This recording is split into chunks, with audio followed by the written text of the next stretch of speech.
All right, ladies and gentlemen, we're just about ready to start the next talk. We're going to be hearing from David Shoebridge. He's a Greens member of the New South Wales Legislative Council. We do like the Greens around here. And he's going to talk about something that we don't like around here, which is sniffer dogs. So if everybody could give a round of applause, David Shoebridge.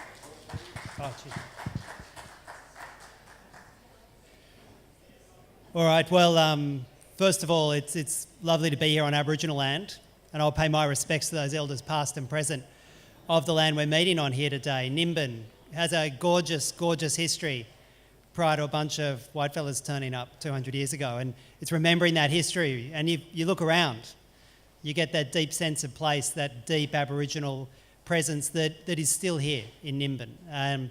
And when we're talking about drugs, we're talking about police powers. I think we need to remember that Australia's First People are often at the brunt of the abuse and the overuse of police powers. And when you're talking in terms of police powers and the policing of drugs in New South Wales, in fact, probably around the country, one of the most obvious ways that the state and the populace interacts when it comes to drugs is through drug dogs. And there's been, just in the last decade and a half, the development and the expansion of drug dogs as the most overt form of policing, particularly cannabis, but also other recreational drugs. And for many young people, they probably think that they were always there, that there were always police drug dogs on the street, always police drug dogs out the front of music festivals, always police drug dogs surrounding Nimbin. It's not the case. And in fact, they only began as a presence in New South Wales in 2001. And in 2001, we had then a Labor Premier, I think a guy called Bob Carr, wanted to talk about getting tough on drugs, wanted to talk about a law and order regime, and he was convinced by the New South Wales Police that the way of doing that was to put a bunch of dogs on the street. Put a bunch of dogs on the street so that Middle Australia can actually see the police are doing something in the war on drugs. In 2006, the New South Wales Ombudsman did a review of the effectiveness of drug dogs. And that review was damning of drug dogs. The review found that there were false positive rates of drug dogs which greatly exceeded their accurate rates. In fact, dogs get it wrong most of the time, and I'll take you to the stats in a bit about just how wrong the dogs are. The evidence found that there almost nobody was being found with an indictable quantity of drugs on them. That at best people were getting cautions, people getting warnings, that it was a waste of police resources. So what did the government do? Well, of course, it expanded the police drug dog regime.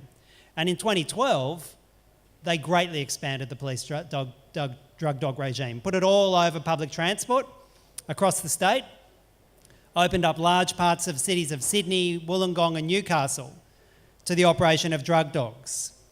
And what results did they get? Well, you can see here on the left-hand side the number of searches. These are the number of searches that were done in New South Wales following a positive indication from a drug dog. And you'll see in 2007, just after the Ombudsman's report said how hopeless they were, it went up from just under 8,000, and now each year it ticks away to just a bit under 18,000 times a year. People are being identified by a drug dog as having drugs on them. They're being stopped on the street. They're being surrounded by 6, 7, 8, 9, 10, 11, 12 police. And they're being patted down, they're being searched, they're having their bags spilt out. It's a form of ritual humiliation. And if anyone's been in the presence of somebody who's been singled out by a dog, identified by a police officer, and then patted down and searched, you'll realise just how humiliating it is.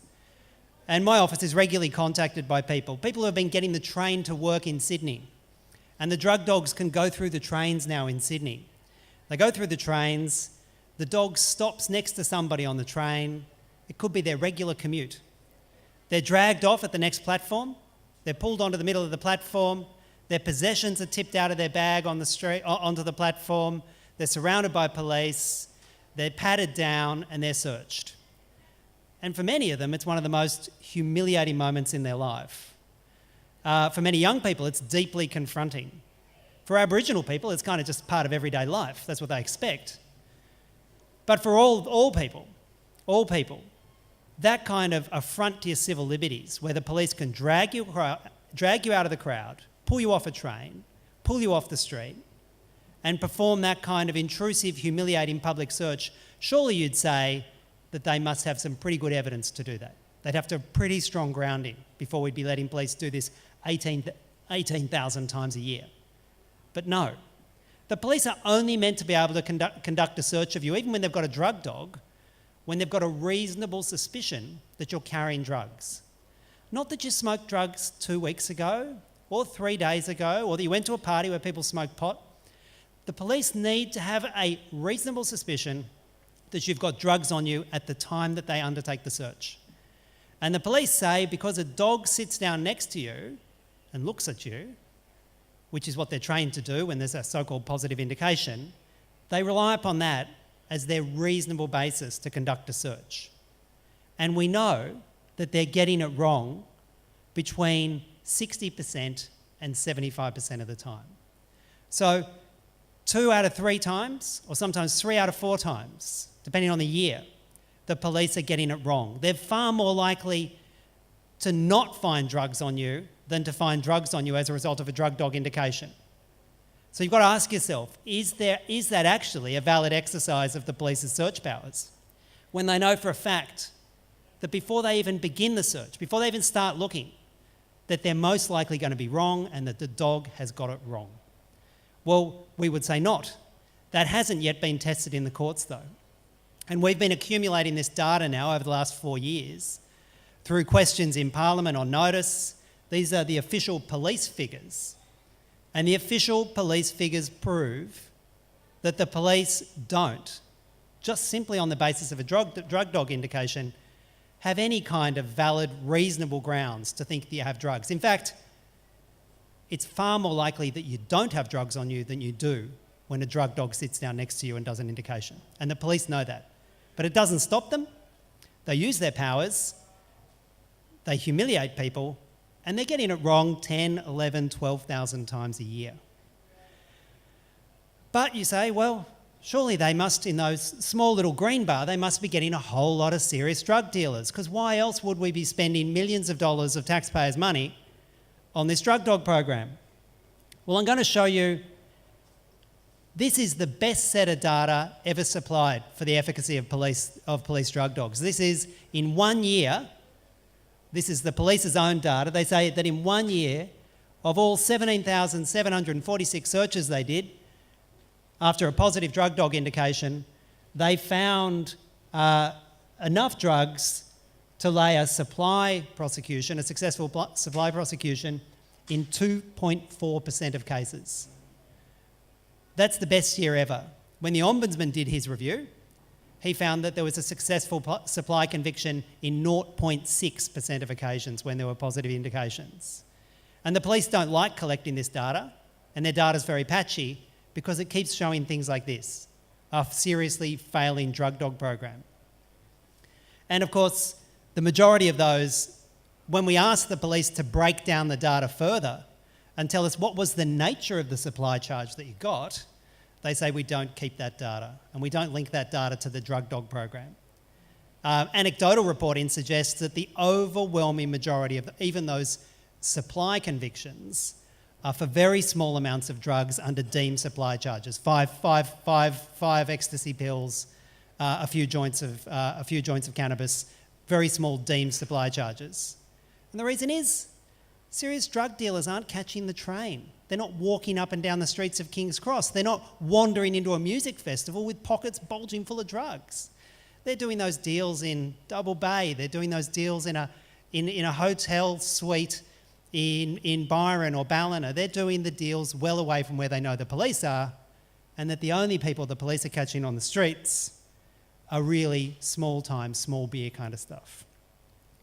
But if that kind of ritual humiliation on the streets and on train stations isn't enough, you'll be pleased to know that the New South Wales Police are willing to take it one step further.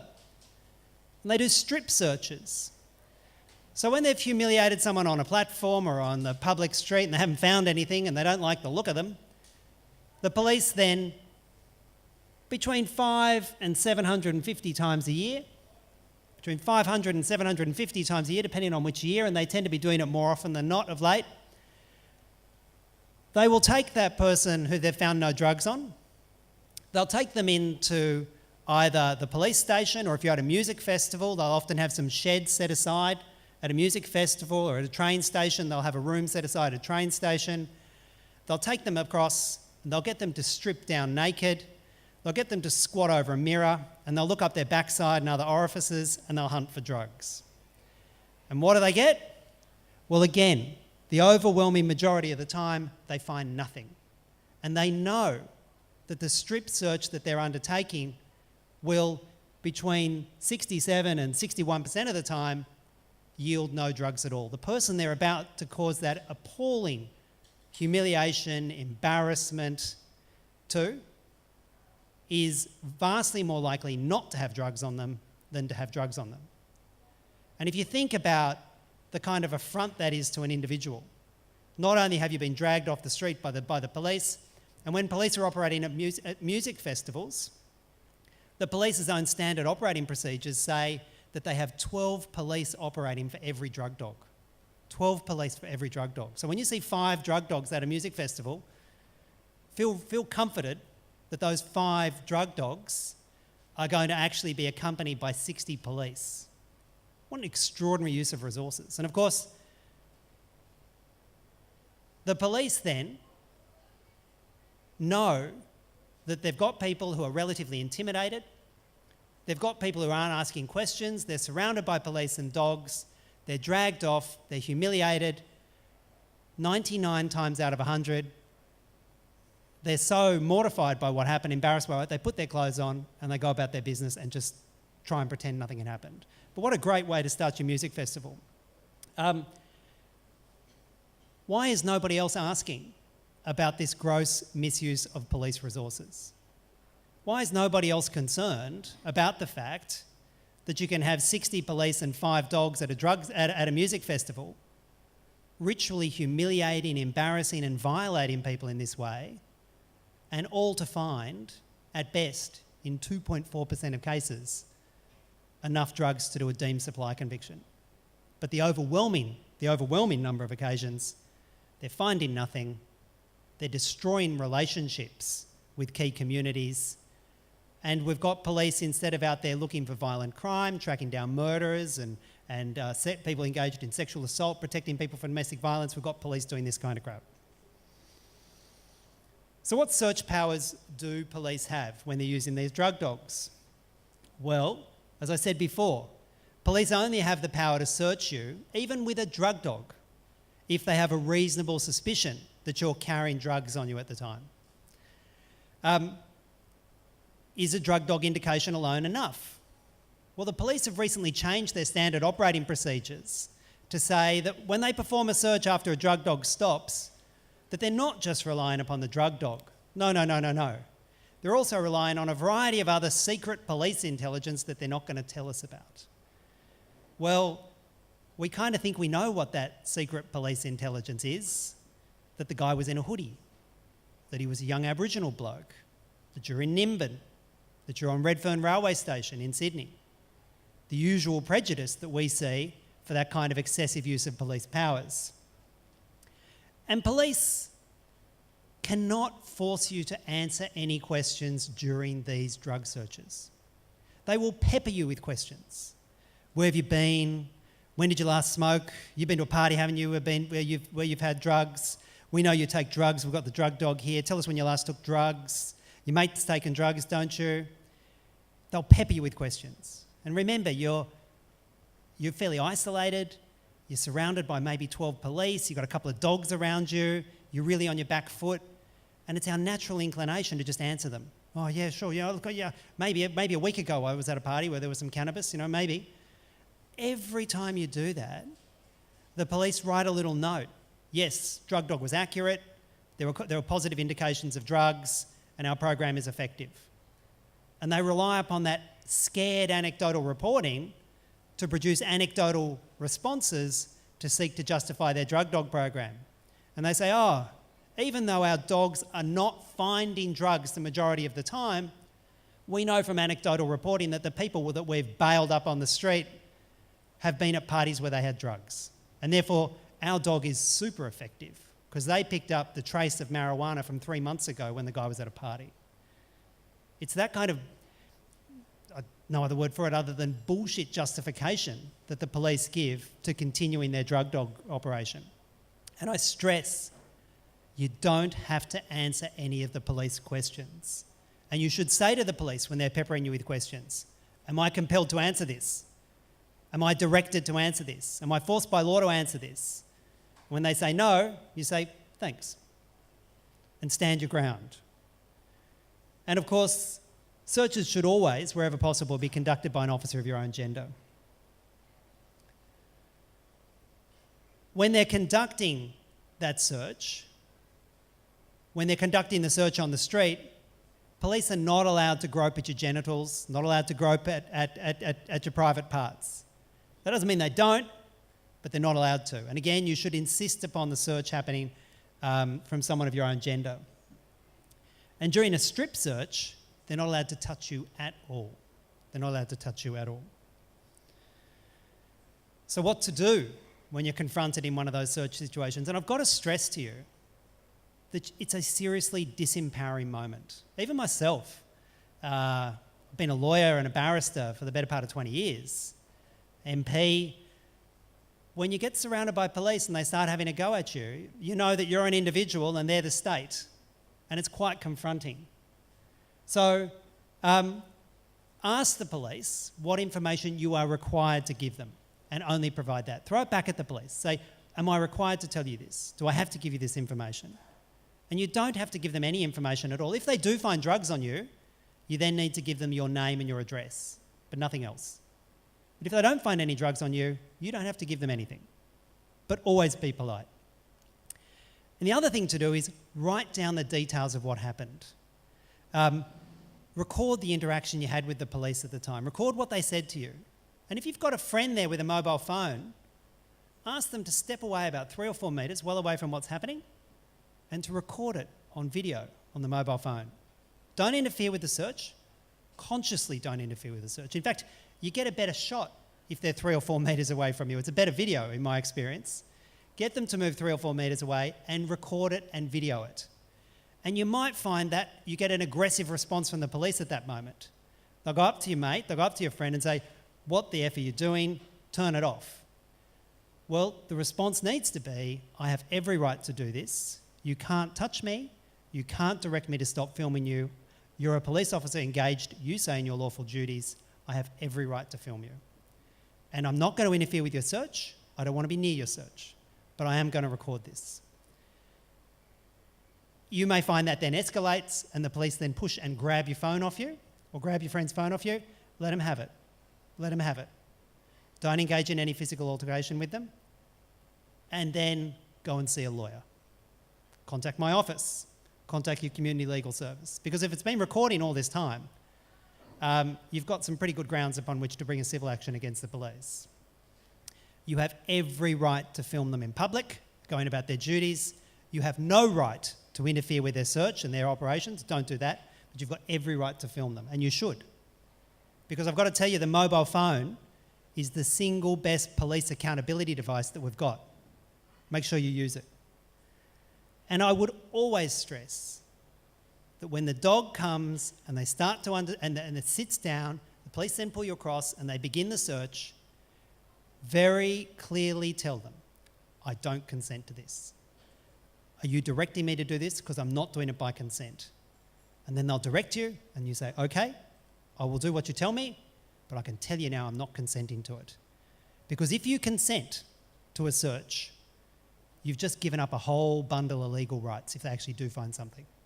So make sure you don't consent to the search. But again, comply with the police directions, because otherwise you'll find yourself up on the trifecta. Resist police, offensive language, and resist arrest. So comply with directions, but make sure you don't consent.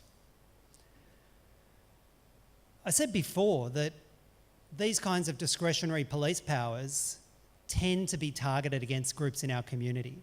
They tend to be targeted against poor people, against young people, against Aboriginal people, and against the LGBTI community. And I've got to tell you, when it comes to drug dogs, that's the group of people that police dogs are used against time after time after time. We've recently seen a massive expansion of the use of drug dogs on Sydney's and Newcastle's and Wollongong's public transport system.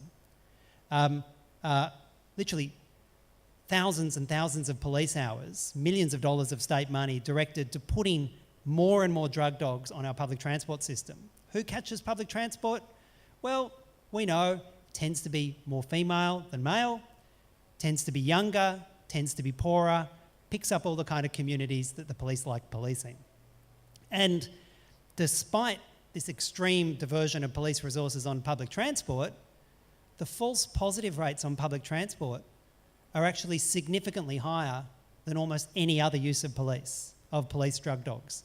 They're getting it wrong 3/4 of the time consistently when they're searching on public transport. And that's probably because people are quite tightly packed together and the dog doesn't really know whether it's you or someone else who they've picked the scent up on. And despite the extraordinarily high false positive rates, the government has committed to spending yet more money expanding the number of drug dogs that they send on public transport. And if you want to see a nice little indicator of the racial bias of the use of drug dogs, you don't have to go past Redfern Station in Sydney. Now, many of you may not be familiar with Redfern Station. It's right near the centre of Sydney.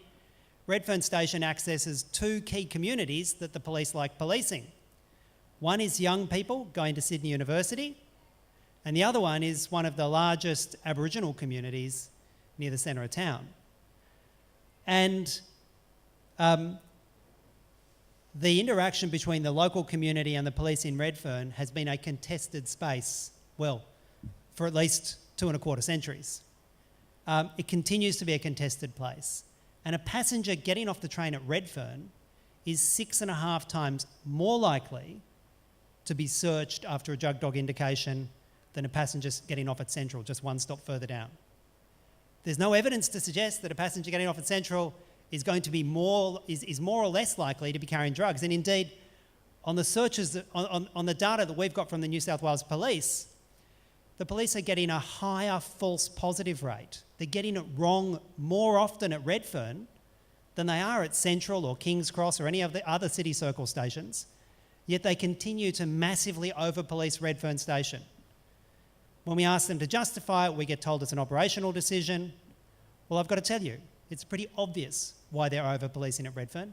It's because where they've traditionally over-policed, it's because where they can find large communities of Aboriginal people and young people, and they're the people they like targeting with their drug dogs.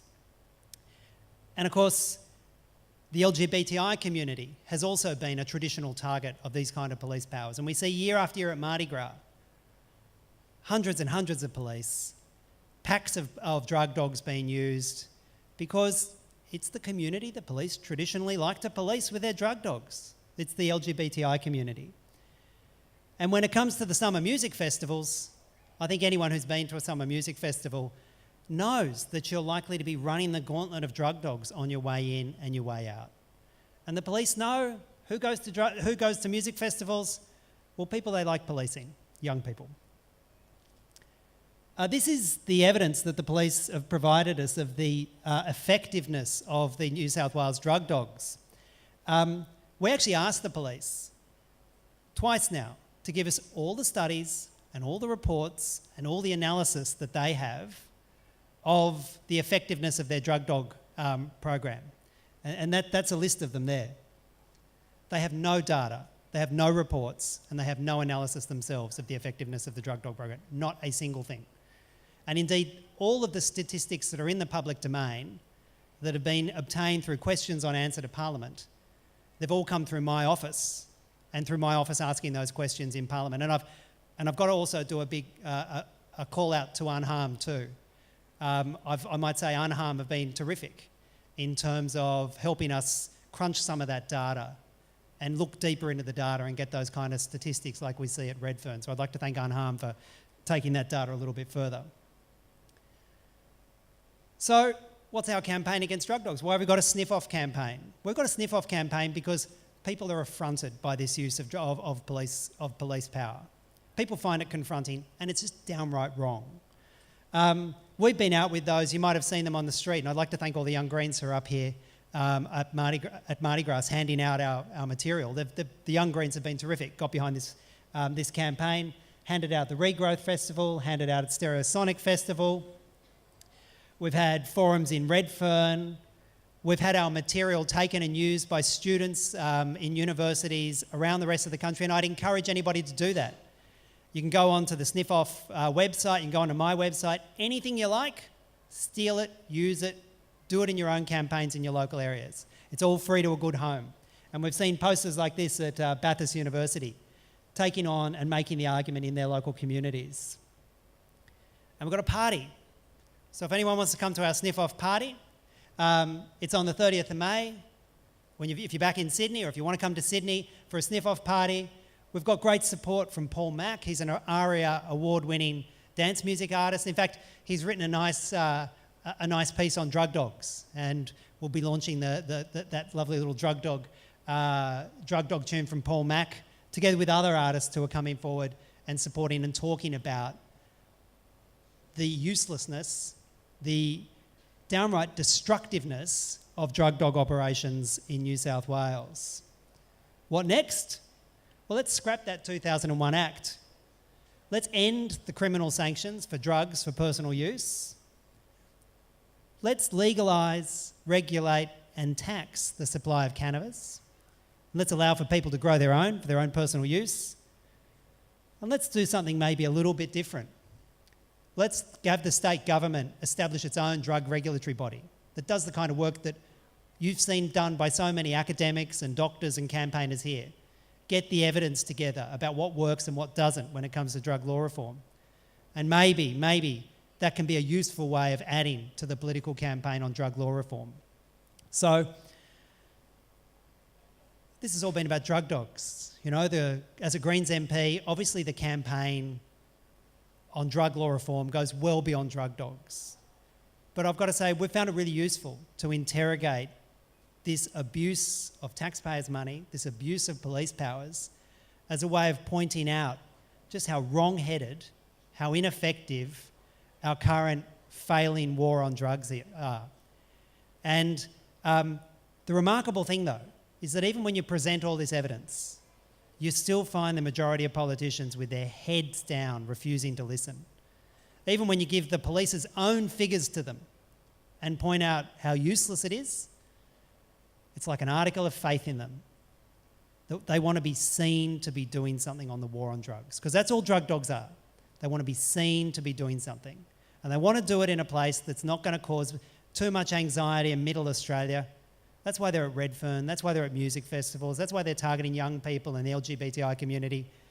Because in their eyes, the rest of Middle Australia will be left alone. The police can be seen to be doing something, and overtly being seen to be doing something on the street about the war on drugs.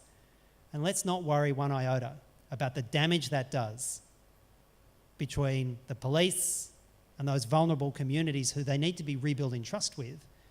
And let's not worry, they say, about the waste of taxpayers' money, because it's actually about politics. It's not about helping people. It's not even about sensible policing. Thanks very much.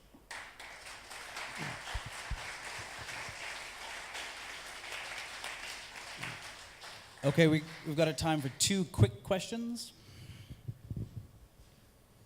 Hi, David. I'm from Lismore, and you may or may not be aware when drug dogs were first being used, they were actually used in the foyer of Woolworths down in Lismore. And I was wondering who sniffed them off, because maybe it was Woolworths. And if you know any who did sniff them off, because they haven't been there for a very long time. My second question is, when somebody's being strip searched by a person of the opposite gender, I think there's a more complex question with LGBTI people that are having strip searches. If you could address that. Yeah. Well, dealing with that last part first, you can only be stripped. The only person in the room with you when they're doing a strip search is someone of your own gender. So they can't have someone of the opposite gender in you. Is that complicated in terms of LGBTI community? Well, yes, of course it is. My best answer to you is that they should never be doing it in the first place. They should never be conducting that kind of ritual humiliation on you, no matter whether you're gay or lesbian, you're straight, you're male or female, because they know that 60-odd% of the time that ritual humiliation is for no effect. And of course, in 2.4% of cases at best, they might find something that they can get a supply charge on. It's an appalling misuse. You'll be pleased as well to know that the New South Wales Police are so convinced of the efficacy of their drug dog program that they've opened up a nice northern New South Wales drug dog operation, specifically designed to run up here in northern New South Wales. And they keep getting rotten results with it, so they keep trying to find new places to use their drug dog operation to try and justify their existence in the first place. And so they probably didn't get great results out the front of Lismore Woolworths, and so they're moving it around and trying to find somewhere where instead of having false positives of 90%, they might get real lucky and only get it wrong 6 out of 10 times. So that's the state of play for New South Wales policing.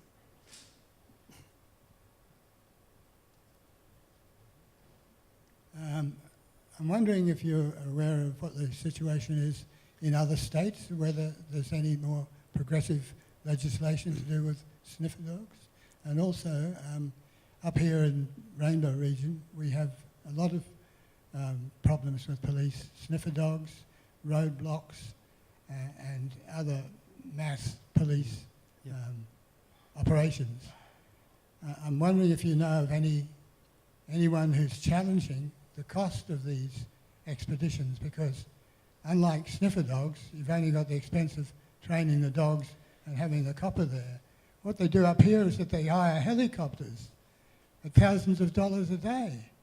And they turn up with one bong, 2 kilograms deemed supply, and a couple of roaches or something like that. Can you comment on that? Well, yeah, first of all, when it comes to asking details about funding for operational requirements, the police don't keep the data, and they consciously don't keep the data. So as when you ask for particular funds for an operation, you might remember the Bentley blockade. And we asked questions in Parliament about what was the cost, what was the police cost of the Bentley blockade. And we got told they can't provide us with the information, they haven't done the costing, it would be an unreasonable diversion of police resources to tell the public how much they spend on any individual operation. And in fact, time and time again, not just with the New South Wales Police, but with the government more generally, when they think one of their programs is contrafactual, when they think that the evidence doesn't support it, but they want to put some political support behind it, they deliberately don't collect the data. And that's not just for police operations, you'll find it across the board with the New South Wales government. So when there's no data there, it's a pretty good warning sign. My office is in the process of actually trying to do this sort of campaign, get this kind of evidence together about roadside drug testing, and particularly the saliva testing for cannabis use. It's really complicated. We're having a fight with the New South Wales Police under the Freedom of Information laws about getting details about what they test for, how they test it, what the evidence is to support the levels that they have for disqualifying drivers. That's going to be an ongoing process this year. I can assure you, as soon as we get sufficient evidence to mount a campaign, you'll be hearing from us, and we'll be putting the evidence in the public domain like we do with drug dogs. It's an ongoing struggle. It's an ongoing battle to hold this New South Wales government to account like it is around the rest of the country. In terms of police powers in other states look to New South Wales as the model that they want to adopt. And in fact, once New South Wales moved, we saw Victoria move, we've seen Queensland move. And that's why we've really got to wind it back here in New South Wales. That's why we've got to point out the illegitimacy. Because other police commissioners around the rest of the state love the drug dog program. Because if you go onto the New South Wales Police website, early on the New South Wales Police website, you'll find a couple of smiling, happy sniffer dogs. You know, aren't they lovely? Aren't they sweet? And the rest of the community who aren't being policed by them say, aren't they lovely, aren't they sweet? We all like police sniffer dogs. Which is why I might say we use the term drug dog, because it points out what they're doing. It's not just a gentle, calm, polite little sniff that they're giving. It's the start of a process that sees your civil rights seriously trampled. Thanks very much. All right, another big round of applause for David Shoebridge.